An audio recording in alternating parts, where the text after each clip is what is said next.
J'ai intitulé mon message de ce matin « Un nouveau départ ». Parfois, quand on entend certaines personnes parler, elles peuvent dire regretter le passé ou elles peuvent souhaiter recommencer les choses à nouveau. Il y a certaines personnes qui peuvent dire si seulement je pouvais recommencer, si seulement je pouvais avoir un nouveau départ dans mon mariage, si seulement je pouvais avoir un nouveau départ dans l'éducation de mes enfants, si seulement je pouvais revenir en arrière et choisir ma carrière, si seulement je pouvais retirer les mots que j'ai prononcés. Parce qu'on se rend compte que peut-être ces mots ont fait beaucoup de mal. Et il y a cette aspiration dans nos cœurs, souvent, d'un nouveau départ, d'un nouveau commencement. Parfois, la vie nous impose un nouveau départ.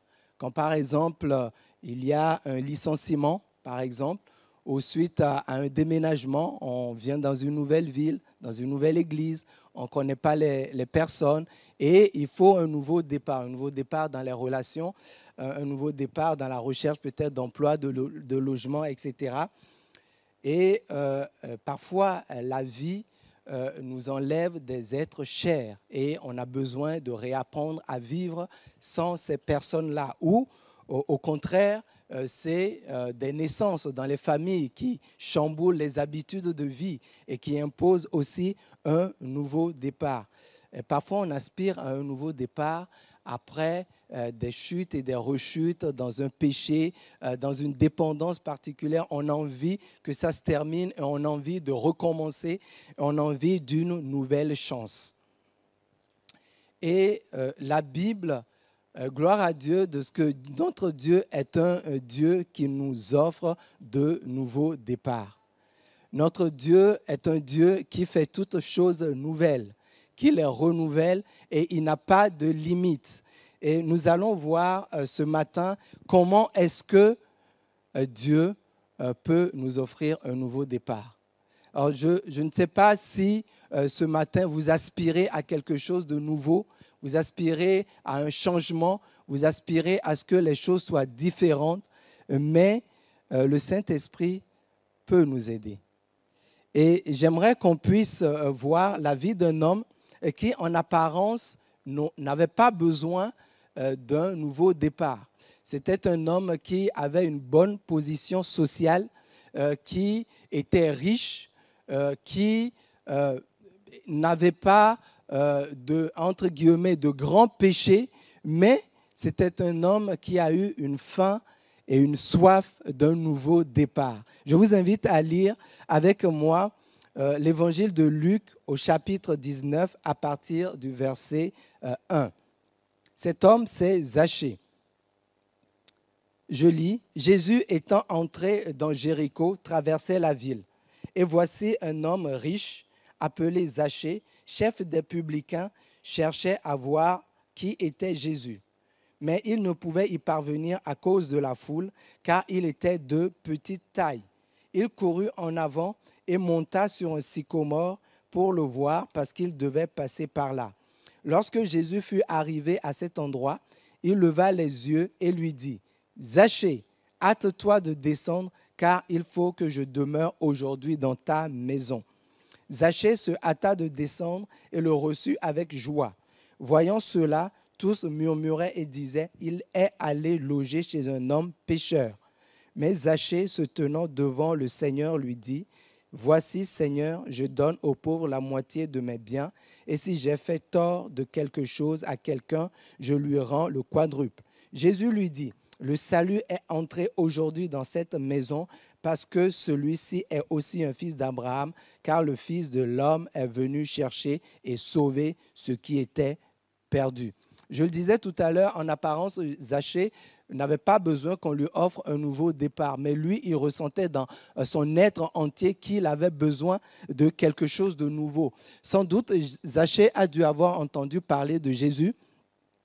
Et dès qu'il a appris que enfin ce Jésus dont on parle tant était arrivé dans sa ville, il a saisi l'opportunité pour le rencontrer, pour avoir une communion, une relation avec lui.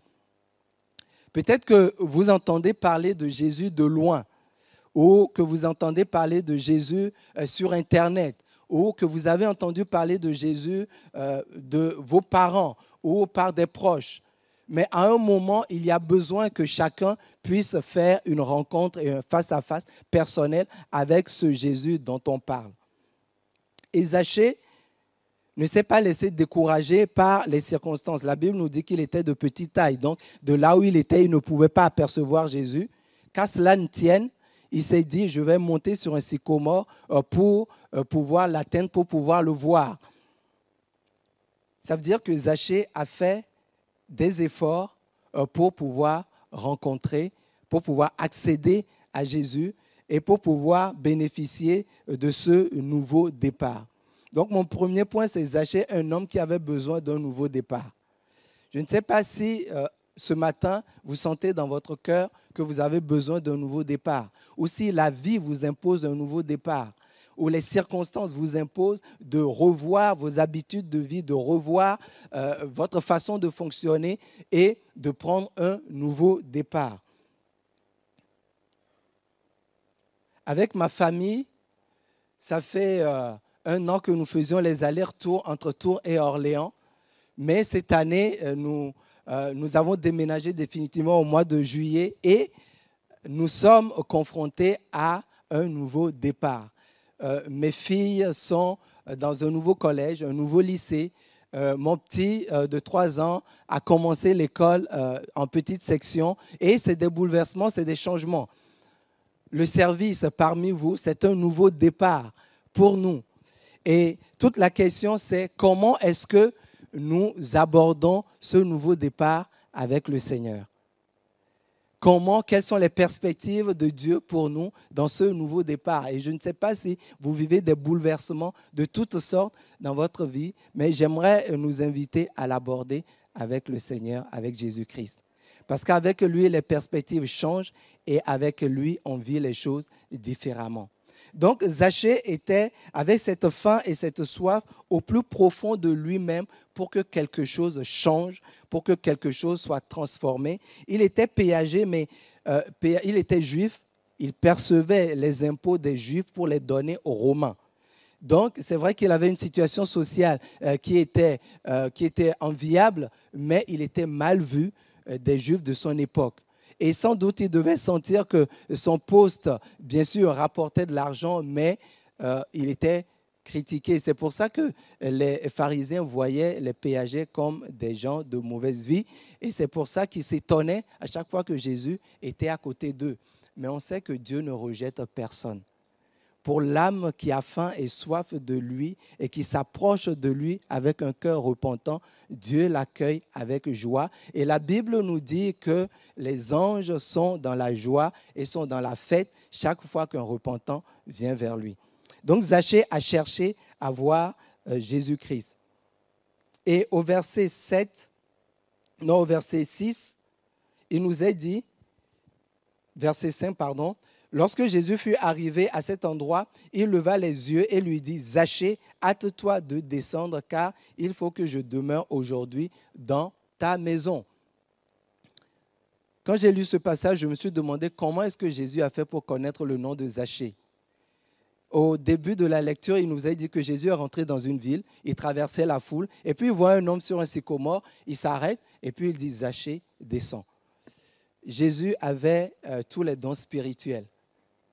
Je suis convaincu que la seule explication, c'est que Jésus avait tous les dons spirituels et il avait cette connaissance du nom de Zachée. Il a pu l'appeler par son nom. Le point, c'est que Dieu nous connaît individuellement et il nous appelle par notre nom.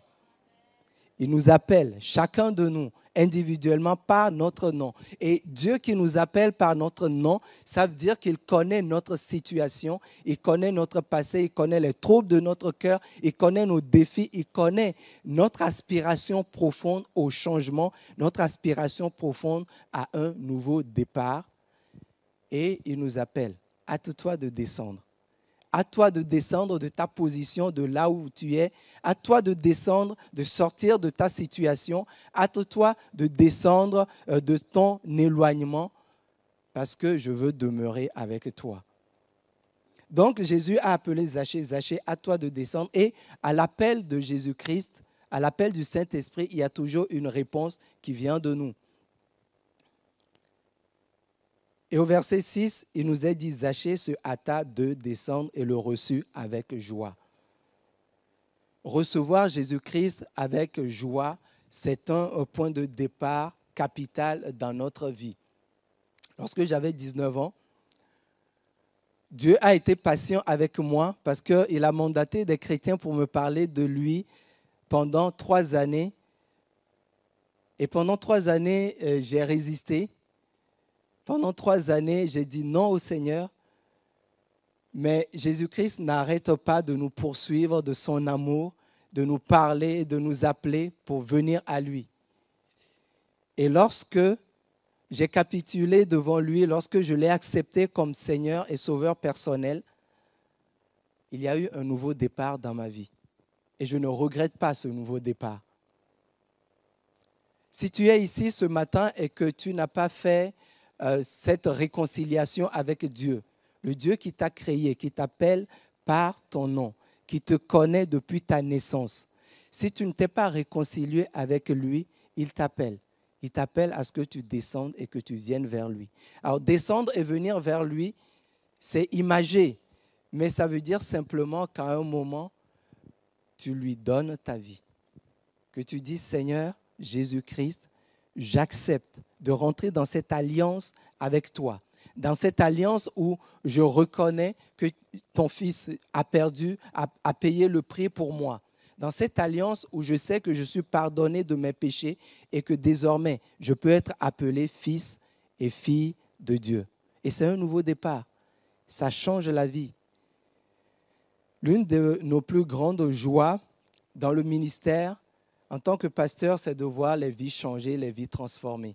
C'est de voir comment est-ce que le Saint-Esprit prend une personne et la transforme son caractère, transforme sa vie, fait toutes choses de nouvelles dans sa vie. Et si vous aspirez à une nouvelle vie, à un recommencement, il faut une rencontre. Il faut une rencontre avec Jésus-Christ. Et tout de suite après, au verset 8, nous voyons que Zachée, son comportement, sa façon de voir les choses a commencé à changer. Mais Zachée, se tenant devant le Seigneur, lui dit, « Voici, Seigneur, je donne aux pauvres la moitié de mes biens, et si j'ai fait tort de quelque chose à quelqu'un, je lui rends le quadruple. » Il est rentré dans un processus de restitution, de restauration du mal qu'il a fait, mais de changement de vie. C'était vraiment un nouveau départ. Un nouveau départ qui s'est appuyé sur sa foi et la foi en Jésus-Christ. Est-ce que vous aspirez à un nouveau départ ce matin? Est-ce que vous aspirez à quelque chose de frais, un souffle nouveau peut-être?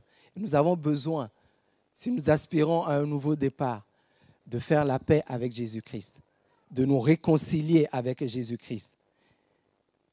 Et il nous prend par la main et il nous amène encore plus loin dans notre marche avec lui. Nous connaissons tous ce passage de 2 Corinthiens 5, verset 17 qui dit que si quelqu'un est en Christ, il est une nouvelle créature, les choses anciennes sont passées, voici toutes choses sont devenues nouvelles. J'aimerais nous lire les versets précédents. 2 Corinthiens 5 à partir du verset 14. Il est dit, car l'amour de Christ nous presse. Est-ce que vous sentez l'amour de Christ vous presser? Moi, par moments dans ma vie chrétienne, je sens l'amour de Christ qui me presse, c'est-à-dire qui m'encourage à aller plus loin avec lui, qui m'encourage à me relever quand j'ai l'âme abattue, qui m'encourage à avoir des perspectives nouvelles. L'amour de Dieu nous presse parce que quand nous étions encore pécheurs, au temps marqué, Christ est mort pour nous. L'amour de Dieu nous presse parce qu'il a été le premier à nous aimer. Et cet amour de Dieu continue à nous presser jour après jour pour nous garder dans sa voie, pour nous garder sur le chemin. Et c'est Paul donc qui disait, car l'amour de Dieu nous presse, parce que nous estimons que si un seul est mort pour tous, tous donc sont morts, et qu'il est mort pour tous, afin que, et c'est ça le point important, afin que ceux qui vivent ne vivent plus pour eux-mêmes.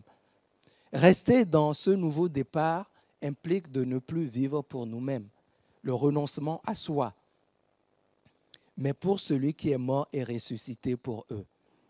Ainsi, dès maintenant, nous ne connaissons personne selon la chair, et si nous avons connu Christ selon la chair, maintenant nous ne le connaissons plus de cette manière. Et c'est là où Paul dit, si quelqu'un est en Christ, il est une nouvelle création. Les choses anciennes sont passées, voici toutes choses sont devenues nouvelles. Toutes choses sont devenues nouvelles et toutes choses deviennent encore nouvelles pour peu que nous vivions pour Christ. Et c'est en ça qu'il fait toutes choses nouvelles et il continue. Ce n'est pas quelque chose de passé. Moi, je ressens dans ma vie régulièrement que j'ai besoin d'un souffle nouveau, que j'ai besoin que Dieu continue à créer en moi le vouloir et le faire pour ne pas tomber dans la monotonie, pour ne pas me lasser, pour ne pas être blasé dans ma vie chrétienne. Surtout quand on a plusieurs années de conversion, quand on a déjà écouté peut-être toutes les prédications sur tous les thèmes, qu'on a déjà lu tous les livres, qu'on a déjà assisté à tous les événements possibles et inimaginables dans l'Église, les événements d'évangélisation, les concerts, qu'on les a tous vus. Comment on fait pour vivre les choses de façon nouvelle, de jour en jour, et de continuer à s'extasier d'être dans la présence de Dieu. C'est simplement qu'on a besoin que le Saint-Esprit renouvelle dans notre cœur tous les jours, régulièrement, quelque chose de nouveau. Un nouveau départ. Un nouveau départ dans notre vie. Un nouveau départ en ce mois de septembre, en cette rentrée, où peut-être vous avez servi et que vous avez vécu des déceptions, des blessures, des découragements, et que vous vous êtes dit, je vais monter sur mon sycomore et je vais voir désormais la famille de Dieu de loin. Je vais observer l'Église de loin. Jésus te dit ce matin, descends. Hâte-toi de descendre, parce que ta place n'est pas sur le sycomore. Hâte-toi de descendre de ta place. Et je veux faire quelque chose de nouveau dans ta vie. Un nouveau départ lorsque nous donnons notre vie au Seigneur Jésus-Christ, mais persévérer aussi dans ce nouveau départ. Persévérer dans ce nouveau départ. Jésus-Christ, lorsqu'il est venu, il a choisi des disciples qu'il a formés et à qui il a transmis la mission. Et j'aimerais nous lire dans Matthieu 4, à partir du verset 17, le début de ce nouveau départ pour les disciples. Matthieu 4, verset 17. À partir de ce moment, Jésus commença à prêcher en public en disant « Changez, car le royaume des cieux est proche. » Un jour qu'il marchait au bord du lac de Galilée, il vit deux frères, Simon qu'on appelle aussi Pierre et André, son frère, qui lançait un filet dans le lac, car ils étaient pêcheurs. Il leur dit, suivez-moi et je ferai de vous des pêcheurs d'hommes. Jésus leur propose un nouveau départ, une nouvelle vie, quelque chose de différent. Et il leur donne une perspective différente. Suivez-moi et je ferai de vous des pêcheurs d'hommes. Quelle a été leur réponse? Ils abandonnèrent aussitôt leur filet et le suivirent. Devenir chrétien, c'est une consécration totale. Je le répète, devenir chrétien, c'est une consécration totale. C'est un appel à abandonner notre vie parce que quand nous venons à lui, nous reconnaissons qu'il a autorité dans notre vie et nous acceptons qu'il soit le Seigneur de notre vie et nous le suivons. Donc, ils abandonnèrent aussitôt leur filet et le suivirent. Poursuivant son chemin, il vit deux autres frères, Jacques, fils de Zébédée, et Jean, son frère. Ils étaient dans leur bateau avec Zébédée, leur père, et ils réparaient leur filet. Il les appela, et encore une fois, il y a une réponse, et aussitôt, ils laissèrent leur bateau, quittèrent leur père et le suivirent. Jésus nous appelle à le suivre, parce qu'il est le chemin, il est la vérité, il est la vie. Il nous appelle jour après jour à essayer de discerner quelle est sa volonté, à essayer de capter ce qu'il souhaite et à le suivre dans notre marche jour après jour. La question est, Où est-ce que nous en sommes dans notre marche chrétienne? Où est-ce que nous en sommes dans notre enthousiasme pour les choses de Dieu? Est-ce que les choses se sont effritées? Est-ce que nous avons besoin d'un nouveau départ, d'un nouvel encouragement? Est-ce que les circonstances de la vie ont émoussé notre engouement pour les choses de Dieu? Hâte-toi de descendre de ce sycomore. Parce que Jésus était de passage à Jéricho. Si Zachée n'était pas descendu, Jésus aurait continué son chemin. Et Zachée aurait raté l'opportunité de vivre quelque chose de nouveau. Persévérance dans ce nouveau départ.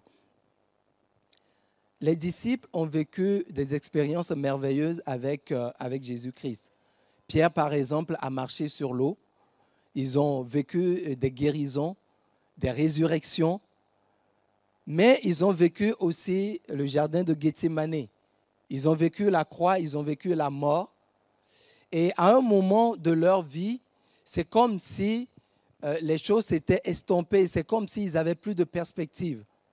Et j'aimerais lire avec vous une expérience qu'ils ont faite après la mort de Jésus sur la croix. Ils étaient vraiment perdus. Jean 21, à partir du verset 1. Quelque temps après, Jésus se montra encore aux disciples sur les bords du lac de Tibériade. Voici dans quelles circonstances. Simon-Pierre, Thomas appelé le jumeau, Nathanaël de Cana en Galilée, les fils de Zébédée et 2 autres disciples se trouvaient ensemble. Simon-Pierre dit aux autres, « Je m'en vais pêcher. » Et là, je m'arrête un instant. Dans le passage au tout début, quand nous avions lu que quand Jésus avait appelé Pierre, il avait tout laissé, il avait laissé la pêche et il avait suivi Jésus. Et là, après des troubles, après des difficultés, il nous est dit que Pierre dit « Je m'en vais pêcher ». Et on a envie de dire à Pierre « Mais Pierre, tu as oublié ton appel? Tu as oublié que Jésus voulait faire de toi pêcheur d'hommes? Pourquoi tu veux retourner à la pêche? Qu'est-ce qui s'est passé dans ton cœur? Qu'est-ce qui s'est passé dans ta vie pour que tu souhaites retourner à la pêche? Autrement dit, pour que tu souhaites retourner à ta vie d'avant. As-tu oublié que Jésus veut faire de toi un pêcheur d'hommes? Les autres, la réaction des autres. Quand Pierre a dit « Je m'en vais pêcher », les autres disent « Nous aussi, nous y allons avec toi. » Capacité d'entraînement. Et les voilà partis. Ils montèrent dans un bateau, mais la nuit s'écoula sans qu'ils attrapent un seul poisson.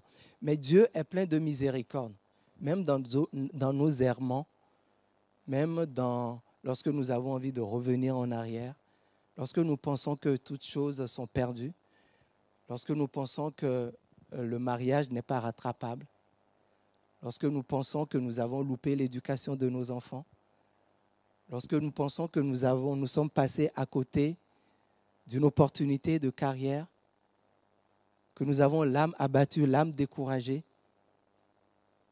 Dieu vient nous chercher. Jésus-Christ vient nous chercher. Et c'est ce qui s'est passé dans ce passage. Jésus-Christ leur a fait expérimenter de nouveau la pêche miraculeuse. Et là, ils se sont rappelés. Ils se sont rappelés qu'ils avaient un Dieu qui était fidèle, qui était bon. Et Jésus a rappelé à Pierre sa mission. Jésus l'a restauré dans sa mission. Dans Jean 21, à partir du verset 15, il est dit ceci. Après qu'ils eurent mangé, Jésus dit à Simon-Pierre, « Simon, fils de Jonas, m'aimes-tu plus que même ceux-ci » Il lui répondit, « Oui, Seigneur, tu sais que je t'aime. » Jésus lui dit, « Paie mes agneaux. » Et il lui dit une seconde fois, « Simon, fils de Jonas, m'aimes-tu » Parfois, quand on pose une question la première fois, on a tendance à répondre de façon un peu formelle. Comment ça va? Oui, ça va. Est-ce que ça va? Oui, ça va. Est-ce que ça va? Là, on commence à réfléchir. C'est un peu ce qui s'est passé avec Simon. M'aimes-tu? Oui, je t'aime. C'est un peu comme si Dieu venait poser la question à chacun de nous. Est-ce que tu m'aimes? Oui, je t'aime. Est-ce que tu m'aimes? Oui, je t'aime. Est-ce que tu m'aimes? Et là, on commence à se rendre compte que Jésus veut toucher quelque chose de plus profond. Et c'est ce qui s'est passé avec Pierre. Oui, Seigneur, tu sais que je t'aime. Jésus lui dit, paie mes brebis. Il lui dit pour la troisième fois, Simon, fils de Jonas, m'aimes-tu? Pierre fut attristé de ce qu'il lui avait dit pour la troisième fois, m'aimes-tu? Il lui répondit, Seigneur, tu sais toutes choses, tu sais que je t'aime. Jésus lui dit, paie mes brebis. Jésus l'a simplement rappelé à son départ initial, à quand est-ce qu'il avait abandonné tout pour le suivre.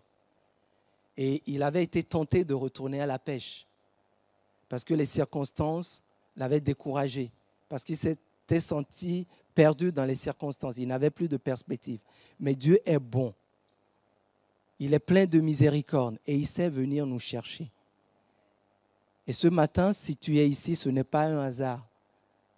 Dieu te cherche là où tu es, dans le refuge de ton sycomore, là où tu penses être en sécurité et là où tu penses ne plus être blessé, ne plus être confronté à la foule. Dieu te dit, hâte-toi de descendre. Quelle sera ta réponse? L'évangile, ce n'est pas la bonne nouvelle de l'évangile, ce n'est pas pour résoudre tous nos problèmes. Quand nous venons au Seigneur Jésus-Christ, Jésus-Christ nous prend là où nous sommes. Il nous aide à marcher avec lui, à avoir des perspectives, à nous secourir, à nous mettre dans la paix et à nous amener à bon port. Nous aurons à traverser des épreuves. La Bible nous dit que ce n'est pas parce que nous sommes chrétiens que nous serons exempts d'épreuves. Nous aurons à traverser des épreuves, mais nous serons plus que vainqueurs dans les épreuves. Parce que lui, il est fidèle, parce qu'il nous prend la main et parce qu'il reste à côté de nous.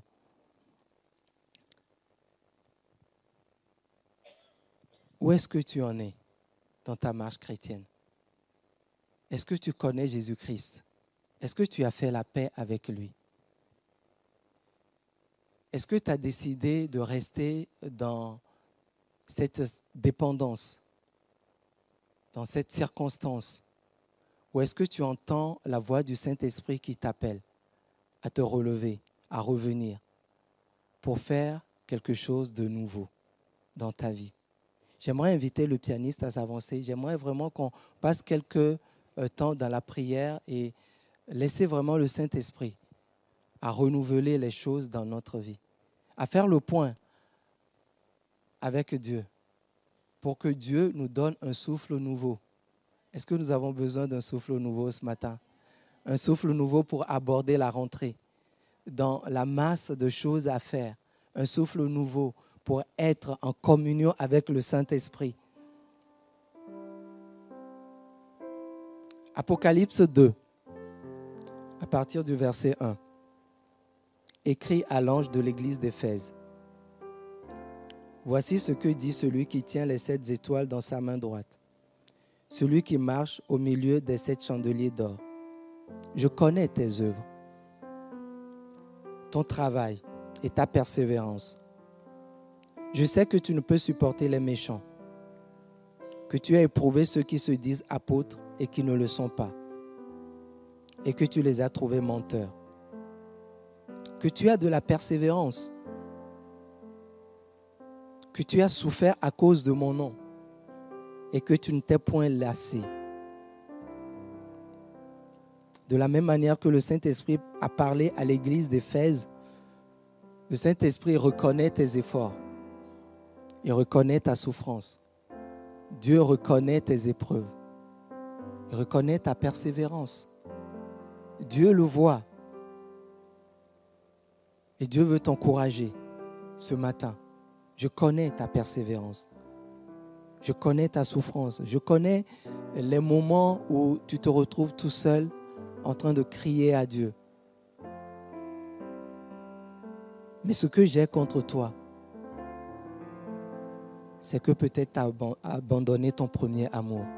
Tu as abandonné ton premier amour. Comme les disciples, tu es retourné à quelque chose auquel tu ne devrais pas retourner. Tu t'es dit que cette situation dans mon couple, dans mon mariage, ne peut pas se résoudre. il y a comme une fatalité qui s'est installée dans ta vie. Souviens-toi donc d'où tu es tombé. Repens-toi et pratique tes premières œuvres. Sinon, je viendrai à toi et j'ôterai ton chandelier de sa place, à moins que tu ne te repentes. Un nouveau départ.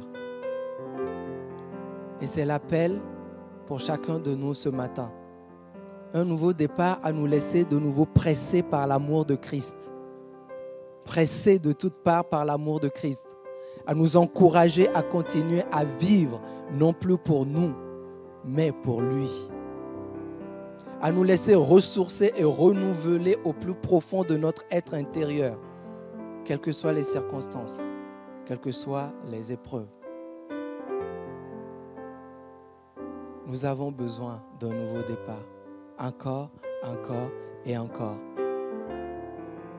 Si tu es ici et que tu n'as pas encore fait cette rencontre avec Jésus-Christ, c'est aujourd'hui le jour.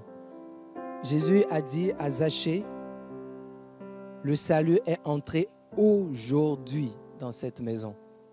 Aujourd'hui, pas demain. Et pour bénéficier de ce salut, faire la paix avec Dieu, ton Créateur, ça passe par la repentance. Ça passe par reconnaître que tu as vécu sans Dieu, que tu es pécheur et de revenir à lui. Et ça, c'est mon premier appel. Tu as la possibilité de te réconcilier avec Dieu. Mais peut-être que tu as réconcilié depuis des années. Tu as vécu des expériences avec Dieu, comme les disciples. Tu as vu des miracles. Tu as vu des résurrections. Tu as participé à de belles choses pour le Seigneur, pour la maison de Dieu. Mais que tu vis une période de ta vie où tu es tenté de retourner à la pêche, de tout lâcher et de retourner en arrière. Tu as besoin aussi d'un nouveau départ. Et j'aimerais nous inviter à commencer à parler au Seigneur. À laisser le Saint-Esprit nous parler alors que le groupe de louanges s'avance. C'est un face-à-face entre Dieu et toi ce matin. Pour qu'il y ait un souffle nouveau dans notre vie. Pour qu'il y ait quelque chose de nouveau qui prenne place. Qu'on soit fortifié dans notre intérieur. Renouvelé dans notre être intérieur. Déterminé à continuer à vivre pour lui. À rester dans la consécration. À nous battre